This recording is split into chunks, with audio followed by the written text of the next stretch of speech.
Halo sahabat-sahabat keluarga Pandu, bagaimana kabarnya hari ini? Semoga kita selalu sehat dan dimampukan Tuhan untuk melakukan tugas dan kerja kita. Selamat bertemu kembali di channel Keluarga Pandu dalam program Studi Alkitab. Studi Alkitab kita kali ini diambil dari Daniel 1 ayat 1-17. Sebelum mendengarkan penjelasan saya, silakan sahabat-sahabat keluarga Pandu membaca teks Alkitabnya terlebih dulu. Sebelum lanjut, jangan lupa subscribe, like, komen, dan share untuk membantu mengembangkan channel ini, supaya channel ini bisa bermanfaat untuk siapa saja. Narasi ini difokuskan pada 4 orang muda Yehuda yang dikenal dengan nama Daniel, Hananya, Misael, dan Asaria. Cerita tentang Daniel dan ketiga rekannya adalah cerita tentang orang-orang yang hidup di sekitar tahun 605 sampai dengan 534 sebelum Masehi. Kalau membaca Daniel 1 ayat 1-4, mereka adalah bagian dari kelompok pertama yang dibawa ke Babel ketika Nebukadnezar berhasil mengalahkan kerajaan Yehuda pada serangan yang pertama tahun 605. Sedangkan serangan kedua tahun 597 dan serangan ketiga tahun 586 sebelum Masehi. Pernyataan bahwa Nebukadnezar membawa sebagian dari perkakas-perkakas di rumah Allah ke tanah Sinear, ke dalam rumah dewanya, untuk menjadi perbendaharaan dewanya, sering dimaknai sebagai gambaran dari kemenangan di pihak dewa-dewa Babel. Mengacu pada ayat 3, mereka kemungkinan adalah keturunan raja atau kaum bangsawan. Secara potensi, mengacu pada ayat 4, mereka adalah orang-orang muda yang tidak ada sesuatu celah, yang berperawakan baik, yang memahami berbagai hikmat, berpengetahuan banyak, dan yang mempunyai pengertian tentang ilmu, yakni orang-orang yang cakap untuk bekerja dalam istana raja. Nama Daniel berarti Allah adalah hakimku, Hananya berarti Tuhan telah bermurah hati, Misael berarti siapakah yang seperti Allah atau El, dan Asaria berarti Tuhan telah menolong. Di ayat 4 dan 5 dibicarakan tentang pendidikan yang harus dijalani oleh orang-orang muda yang merupakan orang-orang buangan. Pendidikan di Babel ini melibatkan pendalaman bahasa, budaya, dan keterampilan administratif. Ini adalah upaya yang komprehensif untuk membentuk kembali identitas orang-orang buangan. Masa pelatihan selama 3 tahun sebenarnya ingin memperlihatkan juga bagaimana Allah memperlengkapi umatnya bahkan di dalam pengasingan untuk memiliki pengaruh di dunia yang lebih luas. Hal ini dapat disejajarkan dengan persiapan Yusuf di Mesir. Dengan demikian, narasi ini ingin mengingatkan orang percaya untuk tetap mempercayai kedaulatan Allah bahkan dalam keadaan yang tidak sesuai dengan harapan orang beriman atau di tengah situasi di mana iman diuji. Kita juga nanti bisa melihat bahwa narasi ini dapat menjadi dorongan untuk orang percaya agar bersikap bijaksana dalam mengambil alih atau menerima aspek-aspek budaya di sekitarnya dengan tetap menunjukkan sikap setia pada prinsip-prinsip atau nilai-nilai hidup yang dikehendaki Allah. Hal pertama yang ditampilkan penulis dalam narasi ini adalah bahwa orang-orang muda ini, Daniel, Hananya, Misael, dan Asaria, adalah hamba-hamba atau budak dari Raja Nebukadnezar yang dipersiapkan secara khusus atau dididik untuk bekerja pada raja, seperti dikatakan di ayat yang kelima. Posisi mereka sebagai budak diterjemahkan dari kata avadeka dari Ebed, juga diakui Daniel di ayat 12. Sebagai hamba atau budak, mereka berada di dalam pengawasan atau kontrol raja. Bukti bahwa mereka berada di bawah kuasa atau kontrol raja adalah raja telah menetapkan apa yang menjadi makanan mereka, yaitu dari santapan raja dan anggur yang biasa diminum raja. Kata pakbak yang berasal dari bahasa Persia dan diterjemahkan TBLAI dengan santapan memiliki makna lesat dan ada kaitannya dengan daging dan juga dihubungkan dengan Hamelek atau raja. Pasangan Patbak adalah Feyen, yang berarti anggur, dan yang biasa disajikan dalam sebuah jamuan makan. Kuasa atau kontrol raja juga diberikan kepada Aspenas, kepala istananya atau disebut juga pemimpin pegawai istana. Bahkan di bawah Aspenas masih ada Hamelsar dari Meltsar. Secara harfiah diterjemahkan pengawas atau wali atau juga kepala pelayan, yang di ayat 11 dikatakan ditugaskan untuk mengawasi Daniel dan ketiga rekannya. Sebagai bukti bahwa Aspenas juga memiliki kuasa atas Daniel dan ketiga temannya, dia memberikan nama lain kepada mereka menurut bahasa orang Kasdim. Dalam tradisi perbudakan, tuan memang berhak mengubah nama budaknya menurut nama yang mau diberikannya, sehingga mudah diingat dan dikenal saat dipanggil.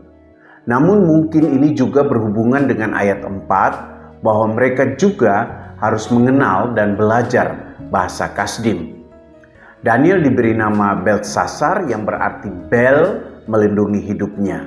Bel adalah nama untuk dewa Marduk. Hananya dinamai Sadrach yang berarti perintah aku. Aku adalah nama dewa, yaitu dewa bulan orang Babel. Misael dinamai Mesach yang artinya siapa yang seperti aku. Sedangkan Asaria dinamai Abednego yang berarti hamba Nego atau Nebo. Nego atau Nebo adalah nama dewa Babel juga. Jadi bukan Nabo atau Nabopolassar yang adalah raja dan pendiri kerajaan Babilonia baru di tahun 626 sebelum Masehi. Pemberian nama ini memperlihatkan bahwa keempat orang muda ini bukan hanya sekadar diganti identitasnya, melainkan juga dilepas dari keterhubungan mereka dengan Tuhan mereka dan dihubungkan dengan dewa-dewa orang Babel. Jadi ini adalah sebuah kesengajaan dari pihak Babel sebagai bukti bahwa sebagai budak mereka berada di bawah kuasa Nebukadnezar dan juga Aspenas. Kenyataan bahwa Daniel dan rekan-rekannya berada di bawah kuasa dan kontrol Nebukadnezar dan Aspenas, dan adanya upaya untuk mengubah identitas mereka dan menjauhkan keterhubungan mereka dengan Yahweh Allah mereka, tidak membuat mereka mengikuti begitu saja apa yang dilakukan atas diri mereka dan membuat mereka tidak menghidupi nilai-nilai yang seharusnya mereka pegang. Daniel dan ketiga temannya berani menunjukkan bahwa mereka juga mempunyai sikap atau nilai yang harus mereka pertahankan dan juga pemikiran yang harus mereka sampaikan. Sikap Daniel dan rekan-rekannya ini bertolak belakang dengan kondisi budak pada umumnya. Umumnya, seorang budak tunduk pada apapun yang dikatakan oleh tuannya atau tidak memiliki pilihan atau kehendak bebas. Calvin mengatakan bahwa dengan melakukan hal ini, Daniel sebenarnya mempertaruhkan nyawanya sendiri karena sebagai seorang budak, dia menolak apa yang sudah dititahkan raja. Sikap Daniel yang tidak menerima begitu saja apa yang sudah ditetapkan kepada mereka sebagai budak, ditunjukkan pertama melalui ketetapan hati mereka untuk tidak makan dari santapan raja dan anggur yang biasa diminum raja. Kata berketetapan diterjemahkan Tebelai dari kata yasem, dari sum atau sim. Kata yang sama juga digunakan di ayat 7 dalam arti memberi nama. Yasem memang secara harfiah mempunyai arti menempatkan atau mengatur atau menetapkan atau meletakkan atau mengarahkan atau membuat sesuatu berubah menjadi. Yasem ini dihubungkan dengan libo dari leb, sehingga tepat diterjemahkan mengarahkan atau menetapkan hati. Yasem dan libo kemudian dihubungkan dengan lo yit gaal. Yit gaal dari gaal secara harfiah berarti mengotori atau mencemarkan atau menodai atau menajiskan. Jadi loyid gaal berarti dia tidak menajiskan dirinya sendiri. Ada penafsir yang mengatakan bahwa penolakan Daniel dan ketiga rekannya itu mungkin karena makanan yang disajikan biasanya dipersembahkan dulu kepada dewa, baru kemudian disajikan. Namun pendapat ini tidak kuat argumentasinya karena Daniel tetap menerima makanan dari istana tetapi dalam bentuk sayur dan air. Ada yang juga mengatakan bahwa tidak memakan makanan raja lebih menyimbolkan sikap tidak tunduk dan bergantung pada raja. Itu artinya Daniel dan rekan-rekannya hanya ingin menundukkan diri pada kuasa Tuhan saja. Penafsir lain mengatakan bahwa penolakan Daniel dan teman-temannya terhadap makanan dan minuman raja sebagai model dari sikap tidak kompromi orang Israel dan juga orang-orang Yahudi di kemudian hari terhadap budaya di luar Israel. Ini juga menjadi model dari pemisahan budaya Yahudi dari budaya non-Yahudi. Di masa pasca pembuangan atau di masa Helenis dibuat menjadi sebuah pandangan yang eksklusif sebagai reaksi terhadap pengaruh Helenis. Ketetapan hati Daniel dan rekan-rekannya menunjuk kepada sebuah motivasi dan komitmen yang dilandaskan atas sebuah pemahaman dan keyakinan tentang kehidupan yang berkenan pada Tuhan. Daniel dan teman-temannya memberikan sebuah contoh atau model bahwa dimanapun seseorang berada dan dalam situasi apapun, dia harus tetap menunjukkan ketaatannya kepada Tuhan dan menjaga kesucian hidupnya. Karena kenajisan di sini berhubungan dengan jenis makanan tertentu yang tidak boleh dimakannya. Mungkin saja Daniel dan teman-temannya tahu bahwa makanan, khususnya daging yang disajikan, ada yang tidak sesuai dengan aturan soal makan dalam hukum Israel. Memakannya berarti sama dengan mendatangkan kenajisan atas dirinya. Kedua, tidak hanya menetapkan hati untuk tidak makan dari santapan raja dan anggur yang biasa diminum raja, mereka juga menyampaikan pikiran atau usulan atau solusi terkait dengan sikap tidak makan dari santapan raja dan anggur yang biasa diminum raja. Solusi mereka adalah lakukan percobaan selama 10 hari dengan hanya memberi mereka sayur untuk dimakan dan air untuk diminum. Sayur diterjemahkan dari Hatzeroim, dari Seroa, dan dipertentangkan dengan Patbak atau daging. Sementara air dipertentangkan dengan anggur. Percobaan diterjemahkan dari Nas, dari Nasah, yang secara harfiah berarti melakukan tes atau menguji atau mencoba dengan tujuan untuk membuat sebuah pembuktian. Pertanyaan yang muncul terkait dengan percobaan ini adalah mengapa 10 hari? Menurut beberapa penafsir, angka 10 ini bukan angka simbolis atau juga berhubungan dengan lamanya waktu percobaan seperti disampaikan dalam Wahyu 2 ayat 10. Yang menurut beberapa penafsir Wahyu 2 ayat 10 ini juga adalah mengikuti pola Daniel. Angka 10 adalah angka yang menunjuk kepada sebuah periode yang singkat seperti juga yang dikisahkan dalam Kejadian 24 ayat 55. Waktu ini dianggap tidak terlalu panjang sehingga tidak akan menimbulkan kecurigaan. Yang ingin ditekankan adalah sebuah kurun waktu untuk membuktikan apakah percobaan yang diajukan Daniel bisa memberikan hasil sesuai dengan yang diharapkan ataukah tidak. Tawaran Daniel untuk melakukan percobaan di satu sisi memperlihatkan bahwa Daniel juga mempunyai solusi dalam menyelesaikan masalah yang dihadapi Aspenas terkait dengan penolakan mereka untuk tidak makan dari santapan raja dan anggur yang biasa diminum raja. Solusi ini diberikan karena Daniel menghargai rasa takut atau perasaan bersalah dalam diri Aspenas. Jika mereka terlihat kurang sehat dibanding dengan yang lain. Dan akibatnya adalah Aspenas tidak hanya sekadar dianggap bersalah, tetapi juga bisa membahayakan nyawanya atau membahayakan kepalanya di hadapan raja. Maksudnya mungkin dia akan dipancung. Diterjemahkan dari Wehiaftem etrosi lamelek.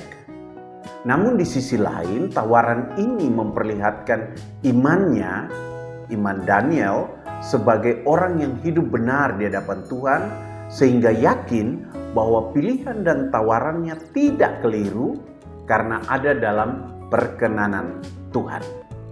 Dengan begitu, yang lebih menentukan di sini adalah perkenanan Tuhan terhadap apa yang dilakukan sesuai dengan kehendak Tuhan.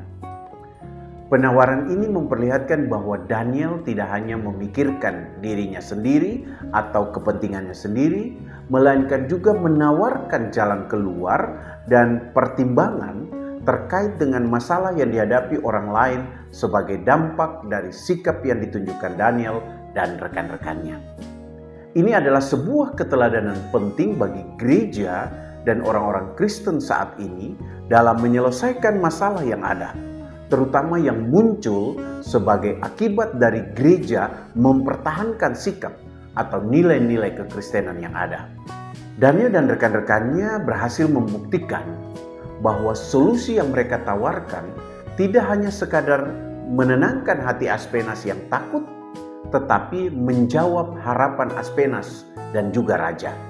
Karena setelah 10 hari, penampakan fisik mereka dihubungkan dengan Mar Ehem dan Basar tidak hanya terlihat lebih baik atau lebih menyenangkan, diterjemahkan dari Tov, tetapi juga lebih gemuk, diterjemahkan dari Ferie, dari bara, atau dikatakan tubuh mereka lebih sehat dan lebih bergizi.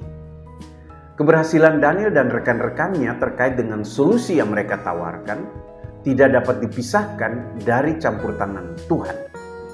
Pola hidup menjaga kekudusan dan sikap hidup benar di hadapan Tuhan yang berujung pada penyertaan dan anugerah Tuhan merupakan sebuah pola khas dalam Perjanjian Lama, khususnya dalam tradisi Deuteronomis. Komitmen Daniel dan rekan-rekannya untuk tetap menjauhkan diri dari kenajisan membuat Allah menunjukkan kasih-Nya kepada mereka. Anugerah pertama yang diterima oleh Daniel adalah belas kasihan atau kebaikan dari bahasa Ibrani chesed, dan juga kasih sayang dari bahasa Ibrani lerahamim dari racham, dan ini diberikan melalui diri Aspenas. Karena mendapat kebaikan dan kasih sayang Tuhan melalui Aspenas, makanya Daniel berani mengajukan penawaran percobaan 10 hari. Jadi sebenarnya bukan semata-mata keberanian atau kehebatan Daniel. Namun ini juga tidak bisa diartikan bahwa Daniel menunggu sampai yakin bahwa Tuhan memberkati dia melalui Aspenas, baru dia mengambil sikap. Ini seperti gayung bersambut. Daniel melakukan bagiannya dalam keyakinan bahwa apa yang dilakukannya menjaga kesucian sesuai dengan kehendak Tuhan atas umatnya, dan yang dia lakukan diberkati oleh Tuhan melalui kebaikan dan kasih sayang yang dinyatakan melalui Aspenas.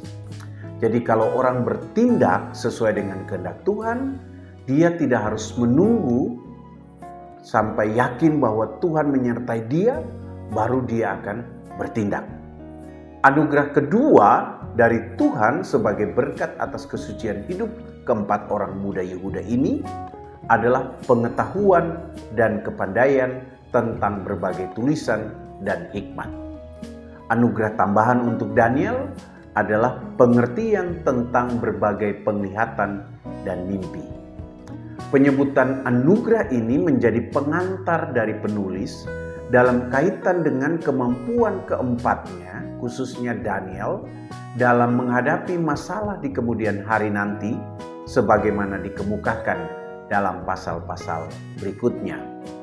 Kata madda dari yada lebih menunjuk kepada pengetahuan atau pemikiran atau ilmu atau pengertian tentang ilmu kalau dihubungkan dengan ayat 4. Sementara kata haskel dari sakal secara harfiah berarti hati-hati atau mempunyai pertimbangan atau mempunyai wawasan atau menunjuk kepada kecakapan dalam belajar.